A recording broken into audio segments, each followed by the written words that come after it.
Hello mga ka-smile, good evening. Ayan, andito na tayo sa Hong Kong. Bali, kararating lang namin ngayong gabi.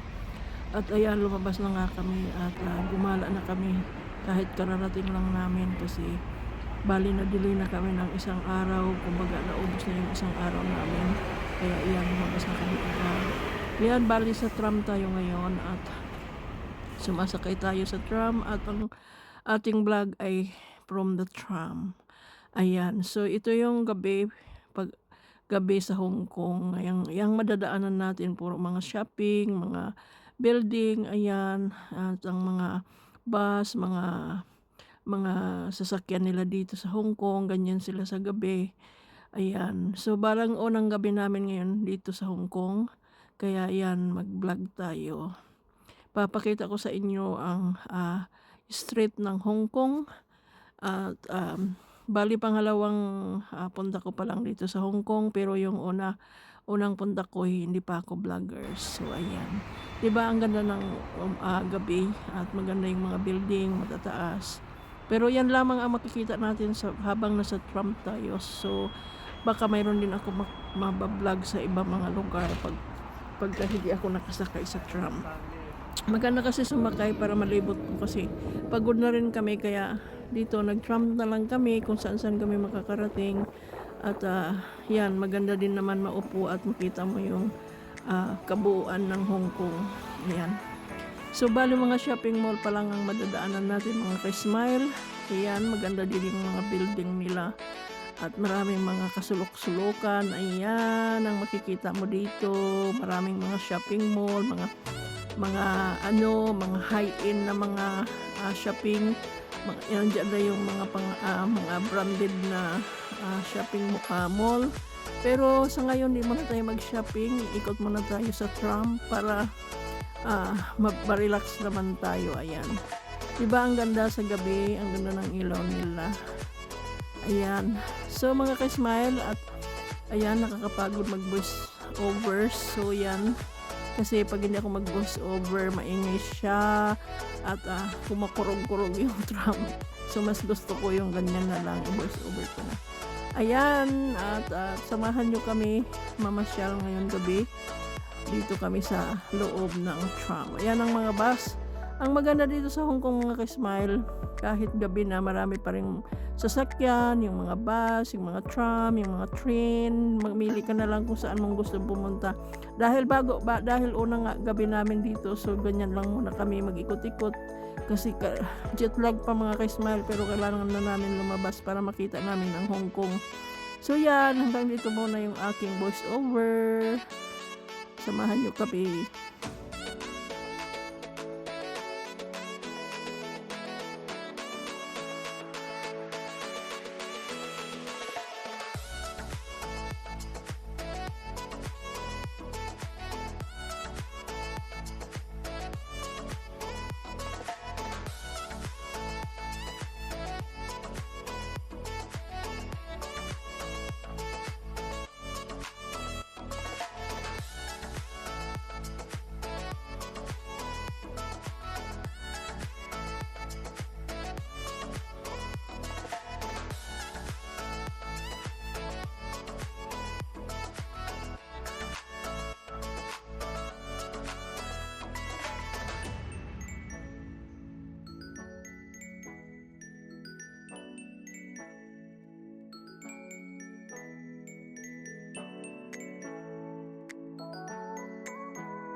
ayan na nga mga ka-smile, pangalawang araw na, ito na yung umaga namin.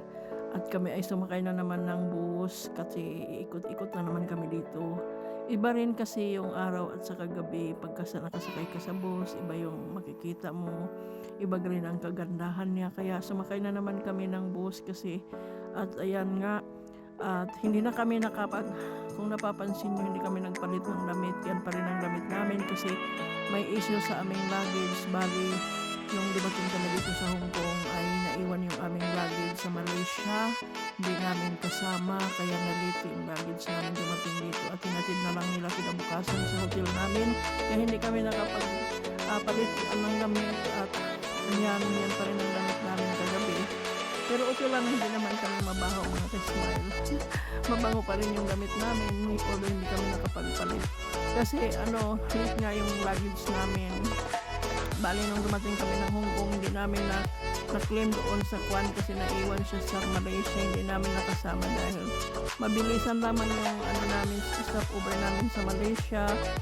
From Perth to Malaysia, bali yung luggage namin nasa ilalim siguro kaya hindi nila naihabol. Tapos pagdating namin Malaysia 2 hours ay stop over kami doon 2 hours, so nagmamadali na rin kami kaya hindi rin talaga naihabol yung luggage namin kinabukasan pa. Kaya yan, at actually namili kami ng gabing yan na damit, kaso lang hindi na kami nagpalit kasi hindi pa nalabahan yung nabili namin. Parang makati pa rin sa mas gusto ko pa suotin yung suot namin kasi medyo pagka hindi nalabahan yung damit makilitik ba suotin. Kaya yan, isa na lang kami na hindi na lang kami magpalit kasi inagabihan pa kami maliligo at magpalit. Ayun lamang mga ka-smile. Pero naghilamos naman kami mga ka-smile. At saka malinis naman yung damit namin kasi bago kami umalis ng Perth, malinis naman yung yun nga lang, iba rin talaga kapag ka nagpalit ka kasi dumaan ka sa aeroplano, mga ganyan. Kaya wala kami magawa kundi yun pa rin ang susuotin namin. Pero ang masaya mga ka-smile, nandito na tayo sa Hong Kong at tingnan nyo naman yung daan. Napakaganda dito sa Hong Kong, ang nakataas ng mga building. Ayan, gusto ko dito kasi yung mga building sobrang taas. Tapos napakabilis nila magpatakbo, tingnan nyo. Sumakay kami sa Pasay, yung Bobordic bus na yan. Napakaganda yung daanan na kung saan kami inikot. Kaya napakaganda kahit hindi ka na bus tour ba yon, yung parang maitutour ka na nila. So yan, sumakay kami tapos pumunta kami sa kung saan yung mga pero di pa rin kami nagsishopping kasi nga hintayin namin yung magbaba kami. Ayaw namin bumaba ganyan kasi magpagod pa yung mga paa namin kasi kagabi-gabi na rin kami umuwi sa hotel. So tingnan yung mga ka-smile yung taas ng mga building at apartment yan, yung mga bahay ng mga Chinese dito sa Hong Kong. Ayan. So yan, malipit ng bus, tingnan nyo. Maganda yung mga bus dito, parang sa Singapore din, double deck. Gusto ko kasi nakasakay sa double deck, parang ang taas-taas. Pero ito nga, sabi ko nga, ayaw ko sa masyado maharap kasi sa harap kasi sobrang bilis magpatakbo, parang nalulula ako.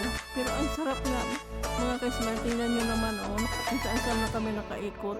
Kaya babalik-balik lang kami niyan, tapos babalik din yan ng bus doon sa pinanggalingan namin. Kaya iikot lang siya yan kung saan makarating. Tapos ganun ang ginagawa namin, bali sasakay kami, tapos pupunta siya sa isang suburb or shopping center.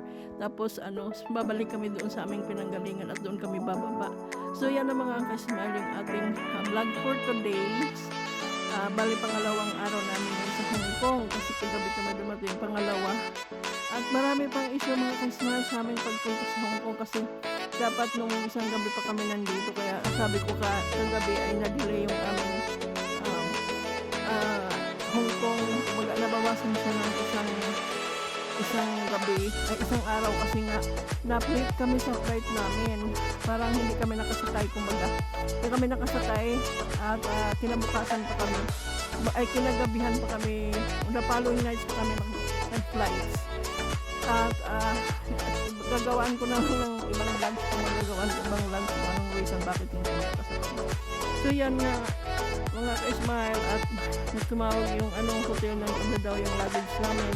at dinala na galing sa airport. Ay salamat naman kasi hindi na kami ang magpunta doon sa airport, sila na kasalanan nila kasi sila talaga yung may gawa niyan, hindi kami kasi bali 2 hours lang kasi ang pagitan ng flights from Perth to Hong Kong. So hindi mo talaga kaya kasi bababa mo pa ng Malaysia yung mga bagahe tapos kukunin, isisilipin pa nila yung per in Hong Kong, from Hong Kong to from Malaysia to Hong Kong, diba? So hindi siya nakahabol, hindi namin kasama. First time ito nangyari sa amin mga tuwing kami mag-flight mga ka-smile. First time mangyari sa amin na ganito yung luggage namin na iwan. Pero hindi naman kami nag-worry kasi malimit lang mangyari yan, hindi lang kami. So ngayon talaga nangyari sa amin. Kumbaga, hindi lang kami nakasakay ng flight ng isang gabi. Tapos yung luggage ko, parang may laging sa gabal. Pero ang maganda doon, nakasolusyonan naman ng Smile. Kaya ayan, nandito tayo sa Hong Kong, nagpapasyal-pasyal. At ayan, ini-enjoy natin yung Hong Kong. At sa mga oras na ito mga Smile, ay kami ay gutom na. At gusto ko na kumain ng Jollibee kasi may Jollibee dito mga ka-smile na nadaanan namin, parang nakikita ko gusto ko na bumaba, pero sabi ni Bossing huwag muna daw kami bumaba at marami naman daw ng branches yung Jollibee dito, kaya doon daw kami sa Central kakain. Ewan ko pa sa kanya, gutom na nga ako. Pero yun lang mga ka-smile, at sana nagustuhan niyo yung video ito. At ayan, napakita ko sa inyo yung kagandahan ng Hong Kong sa araw. Ayan si Ana at sila, si Bossing, at sangko sila sa kanilang pagsasakay sa bus. Kaya nakakatuwa din. Smile ako ay sumusunod lamang sa kanila. At ayan, sangtuwa. So yan ang mga kabahayan dito sa Hong Kong. At yung mga apartment, may bago, may luma. Talagang typical na Chinese na Chinese na maganda talaga dito sa Hong Kong mga kaibigan. Kakaiba yung ganda niya, kakaiba din yung ganda sa Singapore. Kung baga iba't ibang lugar, may kakaibang ganda at may kakaibang culture, makakaibang makakasalamuha mo yung mga tao. Kaya gusto ko talaga mag-travel kung saan-saan kasi yung mga tao, yung culture, ibang diskarte, iba't ibang klase ang makakasalamuha mo. Maraming mga Pilipino dito mga ka-smile sa Hong Kong, at dito yung mga ating mga kababayan nagtatrabaho na as a domestic helper yung iba, at ang mga iba naman mga iba't ibang trabaho mga ka-smile. Kaya ayan, nakakatuwa din parang sa Pilipinas dito kasi ang dami kang maririnig nagtatagalog at marami kang maririnig ng mga Pilipino nandito. So ayan, punong-puno na ngayon kasi malapit na nga ang Christmas. Bali November pala kami nagpunta dito sa Hong Kong mga ka-smile kasi yan ang aming booking. Ayan, naka-ready na yung mga Christmas. Andito nga pala kami sa ano ba itong lugar na ito? Tapos sumakay kami ng ferry. Galing kami doon sa kabilang side. Nakalimutan ko yung lugar na ito. Ayan, yan nga, makalimutan tayo kapag hindi tayo familiar sa lugar. So yan nga, nakakatuwa. Kaso lang sobrang init mga ka-smile. Parang nangingintab na yung noo ko dyan. Parang, at saka gutom na yan. At tingnan mo, nakasimangot na ako. Tingnan nyo mga ka-smile. Gusto ko na kumain pero walang Jollibee dito. Nandoon daw sa kabilang side.